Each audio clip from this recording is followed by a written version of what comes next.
नमस्कार, बहुत स्वागत है आपका। बड़ी खबर आपको उत्तराखंड कांग्रेस से बता दें, जहां पर अध्यक्ष बन गए हैं गणेश गोदियाल। प्रीतम सिंह जो अभी तक प्रदेश कांग्रेस की कमान संभाल रहे थे, अब वो नेता प्रतिपक्ष बनाए गए हैं।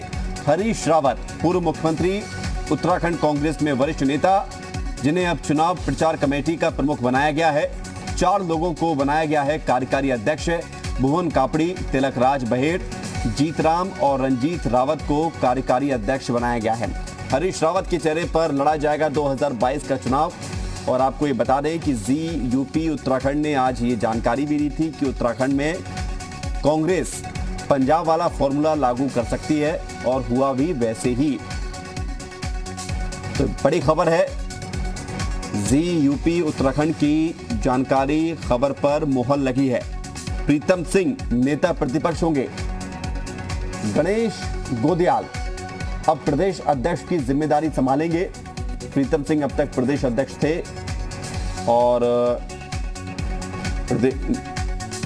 इंदिरा हृदयेश के निधन के बाद ये पद खाली हुआ था नेता प्रतिपक्ष का, जिसके बाद तमाम सारी चर्चाओं के बीच, कवायदों के बीच आलाकमान ने तय किया है कि प्रीतम सिंह जो प्रदेश अध्यक्ष थे, उन्हें बनाया गया है नेता प्रतिपक्ष। और हरीश रावत, ये एक बड़ा अपडेट है। आपको बता दें कि हरीश रावत चुनाव प्रचार कमेटी के अध्यक्ष बने हैं, और अब यह माना जा रहा है कि हरीश रावत के चेहरे पर ही 2022 का विधानसभा चुनाव कांग्रेस लड़ेगी। प्रदीप टमटा हमारे साथ जुड़ गए हैं, कांग्रेस नेता हैं, पूर्व सांसद हैं। प्रदीप टमटा जी, बहुत स्वागत आपका। और उत्तराखंड कांग्रेस में ये बदलाव किस नजर से आप देखते हैं? देखिए, पार्टी ने 2022 की चुनाव की संभावनाओं के नजर ये जो बदलाव किए हैं, उस बदलाव का मेरे ख्याल से क्या कहते हैं, ऐसे बदलाव के कारण जो नेता प्रतिपक्ष इंदिरा जी अकस्मात चले जाने की वजह से इस बदलाव की ओर विचार किया गया था नेता प्रतिपक्ष पर। लेकिन पार्टी ने 2022 की संभावना को ध्यान में रखते हुए सारी चीजों को निर्णय के बाद इस अध्यक्ष में गणेश गोदियाल है, नौजवान है, 2 बार के विधायक रह चुके हैं और वरिष्ठ के लीडर है, तो नए व्यक्ति को जिम्मेदारी दी है। तो और आपको भी एक बड़ी जिम्मेदारी मिली है, जानकारी आई है। प्रदीप टमटा जी, आप भी चुनाव प्रचार कमेटी के उपाध्यक्ष होंगे, हरीश रावत जी अध्यक्ष होंगे। क्या हरीश रावत जी के चेहरे पर ही चुनाव लड़ा जाएगा? हरीश रावत जी हमारे प्रदेश के और राष्ट्रीय लीडर भी हैं, उनका स्थान है, उनका नाम है, तो चुनाव कैंपेन कमेटी के अध्यक्ष इसीलिए उनको आगे रखे बनाए गए। और मैं समझता हूँ कि उसका लाभ पार्टी को निश्चित रूप से मिलेगा। तो लेकिन प्रदीप जी, अभी लगातार जब कांग्रेस के द्वारा ये कहा जा रहा था कि सब इकट्ठा होकर चुनाव लड़ेंगे, किसी का चेहरा नहीं रखा जाएगा आगे, हालांकि हरीश रावत जी बार बार ये मांग कर रहे थे कि चेहरा सामने होना चाहिए, तभी आप जीत पाएंगे। तो अब आलाकमान को ये समझ में आया है कि हरीश रावत जी ठीक कह रहे थे पहले? हर पार्टी की जो निर्णय आता है, उस निर्णय में अंतिम निर्णय से विभिन्न राय होती है, जो हर किसी की राय थी। और आज पार्टी ने इसको अनुभव किया है कि प्रदेश के अंदर संगठन में फेरबदल किया जाए, नया प्रदेश अध्यक्ष नियमित किया जाए, तो पुराने अध्यक्ष जी को क्या कहते नेता प्रतिपक्ष की महत्वपूर्ण जिम्मेदारी दी गई है। और चुनाव कैंपेन का अभियान समिति का हरीश रावत जी को दिया गया। वो के फाउंडिंग अध्यक्ष भी रहे हैं, मुख्यमंत्री रहे हैं, राष्ट्रीय स्तर पर भी केंद्रीय मंत्री रहे हैं, इस समय पंजाब से महत्वपूर्ण राज्य के प्रभारी भी राष्ट्रीय। निश्चित तौर पर वरिष्ठता में कोई सानी नहीं, हरीश रावत जी बहुत वरिष्ठ नेता हैं।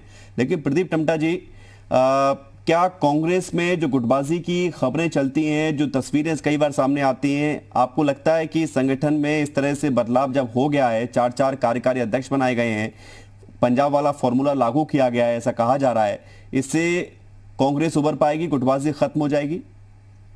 कांग्रेस के अंदर कोई गुटबाजी नहीं है। कांग्रेस के अंदर सब एकजुट है। अलग अलग चीजों के लिए जब राय ली जाती है, तो हर व्यक्ति की एक राय होती है, तो उस राय पे कभी किसी व्यक्ति के प्रति लोगों का अपना अपना आग्रह होता है, उसके पास सपने जाता है जो पार्टी का राष्ट्रीय नेतृत्व निर्णय लेगा, उसमें क्या कहते हैं, हम सब सहमत हो गए। असली गुटबाजी तो आते कि भारतीय जनता ने इन 5 सालों में प्रदेश की जनता उनको प्रचंड बहुमत दिया था, उसके बाद भी उन्होंने मुख्यमंत्री 5 साल में 3 मुख्यमंत्री दे दिए। तो ये जो, और एक मुख्यमंत्री कहता है कि मुझे क्यों बदला गया, दिल्ली वालों से पूछता, दूसरा मुख्यमंत्री कहता है कि 1 लाख का घोटाला हो गया तो ये मेरी सरकार का नहीं हुआ। अरे आपकी सरकार का नहीं तो पार्टी तो आप ही की सरकार की। बिल्कुल, ये सारी बातें तो हैं, वो भी हम सवाल पूछते हैं, लेकिन प्रदीप टम्टा जी अब सवाल इस बात का भी है कि आपको चुनाव प्रचार समिति का उपाध्यक्ष बनाया गया है, बड़ी चुनौती भी होगी, बीजेपी का सामना भी करना है, चुनाव में जाना है और वक्त भी कम है, क्या तैयारी और क्या चुनौती महसूस करते हैं आप? चुनौतियां हैं, लेकिन कांग्रेस पूरी तरह से एक ही तो कांग्रेस अपने जो 5 सालों की पिछली जो हमारी सरकार रही थी उसके विकास कार्यों की पॉजिटिव मुद्दे पर जाएगी, नए परिस्थिति में नए कार्यक्रम को ले जाओ। और 5 सालों में भारतीय जनता पार्टी ने जो उत्तराखंड राज्य की स्थिति को बदहाल कर दिया, चाहे राज्य का विकास हो, नौजवान परेशान है, किसान परेशान है, समाज के कमजोर वर्ग के परेशान है, कोरोना के 2 सालों में वहाँ की अर्थव्यवस्था बुरी तरह तबाह होगी। तो ये सारे मुद्दे होंगे, लेकिन प्रदीप टम्टा जी सवाल ये है कि 4 कार्यकारी अध्यक्ष है, उत्तराखंड उतना बड़ा राज्य नहीं है, फिर भी 4 कार्यकारी अध्यक्ष बनाए गए हैं संगठन में, इसके पीछे क्या तर्क है? देखिए, ये हर राज्य की, हर पार्टी की अपनी अपनी परिस्थिति है। नई परिस्थितियों में सबको साथ लेकर के एक बात होती है, तो मेरे ख्याल से ये नया प्रयोग है, इसका भी लाभ पार्टी को मिलेगा, नया लाभ मिलेगा। हरीश रावत जी के साथ सभी लोग एक हैं उनके चेहरे पर, क्योंकि इंदिरा हृदय जी अब नहीं है, लेकिन वो उस समय कहती थी कि उनके चेहरे पर चुनाव लड़ा गया था, क्या हर्ष हुआ 2017 में सबको पता है, वो खुद भी अपनी सीट नहीं बचा पाए थे, ऐसा उन्होंने कहा था एक बारी। हम उनको याद आज इसलिए कर रहे हैं क्योंकि वो जो बात की कहती थी आज वो बात नजर नहीं आ रही है। तो अभी सभी लोग एक होंगे हरीश रावत जी के चेहरे पर, सब लोग होंगे। हार जीत बड़ी चीज है। देखिए, बंगाल का अगर उदाहरण सामने है, ममता जी के नाम पर चुनाव लड़े, पूरी ममता जी वहाँ चुनाव जीत ली, वो खुद हार गई। सवाल इसका बात नहीं, इसमें हरीश रावत जी एक उस चुनाव अभियान समिति के अध्यक्ष बने तो उसका लाभ निश्चित रूप से पार्टी को मिलेगा। और नया संगठन सब लोग मिलकर के जो बदलाव हुआ उस बदलाव को सब साथ लेते हैं। मेरे ख्याल से 2022 में कांग्रेस आएगी, दोबारा आएगी। पूरी देश के अंदर क्या स्थिति आप देख रहे हैं, महंगाई चरम पर, कोरोना तीसरी जी आने वाली। ठीक है, आप लोग मेहनत करिए, आपको नई जिम्मेदारी मिली, आपको बधाई। प्रदीप टम्टा जी बहुत बहुत शुक्रिया हमारे साथ जुड़ने के लिए। चुनाव प्रचार कमेटी के उपाध्यक्ष प्रदीप टम्टा हमारे साथ जुड़े हुए थे। चुनौतियां जरूर बता रहे हैं, लेकिन अब एक साथ मिलकर चुनाव लड़ने की बात कह रहे हैं। छोटा